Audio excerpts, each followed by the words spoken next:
Is 60 too late to buy a home? Well, I hear this question all the time, and it usually comes from people who are worried about making a mistake. And I'll be honest with you, I've seen people buy a home after 60 and it's worked out great. But I've also seen people regret it, and they've regretted it pretty quickly. So in this video, I'm going to walk you through exactly what you need to know about buying a home after 60. Hi, my name is Casey, and I'm a realtor here in Southern California. And I specialize in helping people buy and sell homes in 55 and older communities like Trilogy, Glen, and the community of Terramor here in Corona. And one of the most common questions I hear from people in their 60s and beyond is this: does it still make sense to buy a home, or am I better off renting? Well, let's take a look and see. But before we get into the pros and cons of this one, let me ask you a question. Are you buying your next home as your final home, or is it just going to be your next home? Because this one question can change just about everything. Okay, let's start with the reasons why buying a home after 60 can make sense. Number one, you're still building wealth. Now, a lot of people think that once you retire, building wealth is no longer important. But the truth is, your home can still play a big role in your financial picture. And typically, the longer you own your home, the more it's going to go up in value. And you can use this equity later in life for things like covering unexpected expenses, funding your lifestyle, or even helping out your kids and your grandkids. So buying a home after 60 doesn't mean your financial growth has to stop. And number two, it creates stability. Now, one of the biggest benefits of owning a home, especially in retirement, is stability. Now, if you're renting, your payments will likely go up over time. Plus, if the owner of the home you're renting decides to sell it, you'll have to move and find another place to live. But with a fixed rate mortgage, your principal and interest payments stay the same. Now, I know what some of you are thinking. What about taxes and insurance going up? And you're right, these can go up. But having that fixed payment for your principal and interest still gives you a level of predictability. And that could be a big advantage when you're living on a fixed income. Number three, there may still be some tax benefits. Now, depending on your situation, there may be some tax advantages to owning a home, especially when it comes to things like mortgage interest and property tax deductions. But this is one of those things that depends on your personal finances. So it's always a good idea to talk to your tax professional.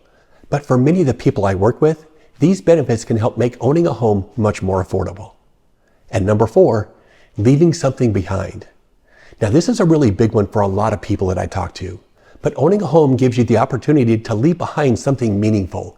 Now, whether it's the home itself or the equity that you built up. And in places like California where home values are so high, that can be a significant amount of money. So if helping your adult kids or your grandkids down the road is important to you, this could be a great gift to leave behind.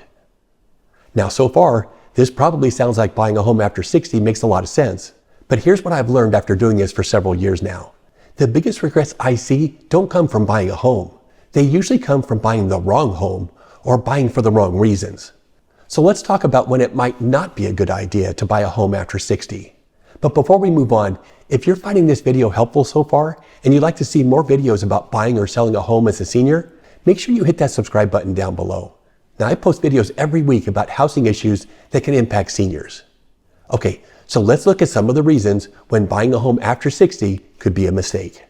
And number one, maintenance cost. Now, as we all know, once you own a home, the maintenance becomes your responsibility. And that may not seem like a big deal right now, but over time, this can change. Yard work, repairs, or even just simple tasks can become more difficult as you get older. And at some point, you may not want to deal with these things anymore. Or even worse, you may get to a point where you're not physically able to do the work anymore. So that means you'll need to hire someone else to do it, and that will add to your monthly cost. Number two, ongoing expenses. Now, a lot of people focus on the mortgage payment, but that's just part of your financial picture as a homeowner. You'll also have property taxes, homeowners insurance, and utilities. And in some cases, you may have an HOA payment too. And these expenses can really add up quickly.